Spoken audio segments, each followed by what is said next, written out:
Yang pertama, konsep pemberantasan korupsi. Korupsi di Indonesia sudah menjadi permasalahan mendasar, bahkan telah mengakar sedemikian dalam sehingga sulit untuk diberantas. Korupsi tidak saja terjadi pada lingkungan pemerintahan dan pengusaha, bahkan telah merambah sampai lembaga perwakilan rakyat dan lembaga peradilan.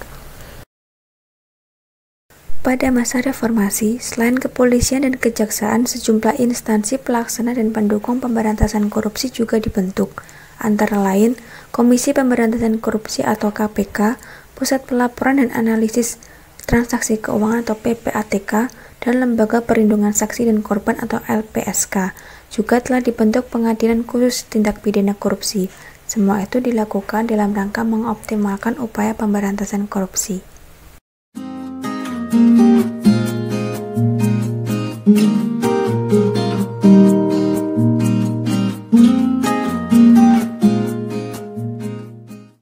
Strategi pemberantasan korupsi. Di dalam Rencana Strategi Nasional Pencegahan dan Pemberantasan Korupsi telah dirumuskan guna mewujudkan tata pemerintahan yang bersih dari korupsi dengan didukung kapasitas pencegahan dan penindakan serta penanaman nilai budaya yang berintegritas, yaitu yang pertama pencegahan, yang kedua penegakan hukum, yang ketiga harmonisasi peraturan perundang-undangan, yang keempat kerjasama internasional dan penyelamatan aset hasil tindak pidana korupsi, yang kelima pendidikan budaya anti korupsi, yang keenam mekanisme pelaporan pelaksanaan pemberantasan korupsi.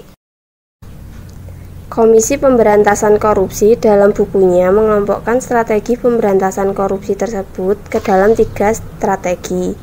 Ketiga strategi tersebut harus dilaksanakan secara bersamaan, yaitu yang pertama strategi represif, yang kedua strategi perbaikan sistem, dan yang ketiga yaitu strategi edukasi dan kampanye. Menurut Andi Hamzah, tahun 2005, halaman 249, strategi pemberantasan korupsi bisa disusun dalam 3 tindakan terprogram, yaitu prevention, public education, dan punishment. Prevention ialah pencerahan untuk pencegahan. Public education yaitu pendidikan masyarakat untuk menjauhi korupsi.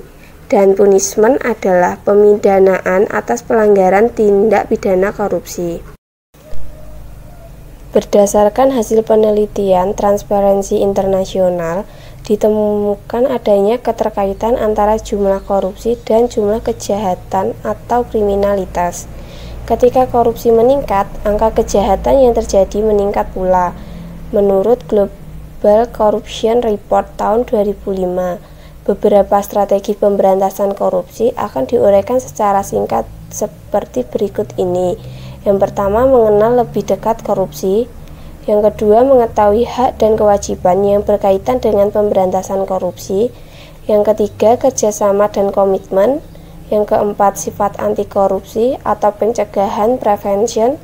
Yang kelima, kontra korupsi atau penindakan represif. Yang keenam, peran serta masyarakat memberantas korupsi. Dan yang ketujuh yaitu penghargaan bagi pelapor.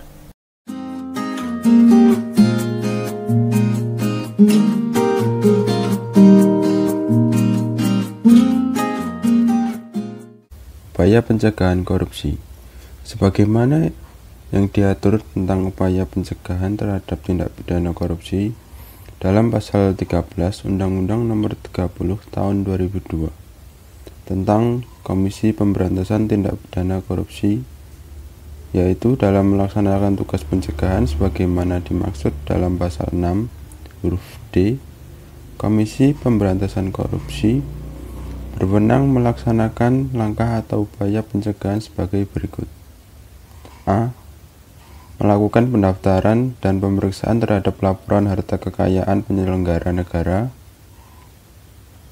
B. Menerima laporan dan menetapkan status gratifikasi. C. menyelenggarakan program pendidikan anti korupsi pada setiap jenjang pendidikan. D. Merancang dan mendorong terlaksananya program sosialisasi pemberantasan tindak pidana korupsi.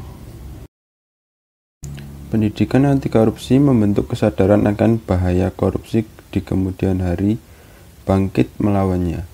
Untuk itu, harus adanya upaya yang sistematis dari penegak hukum dan masyarakat untuk mencegah pelaku menjadi jera terhadap perbuatan korupsi, sehingga kedepannya ada upaya dari pencegahan yang dimulai sejak dini agar di masa nanti saat seseorang sudah memegang wewenang, tidak menyelewengkan wewenangnya untuk melakukan kejahatan korupsi.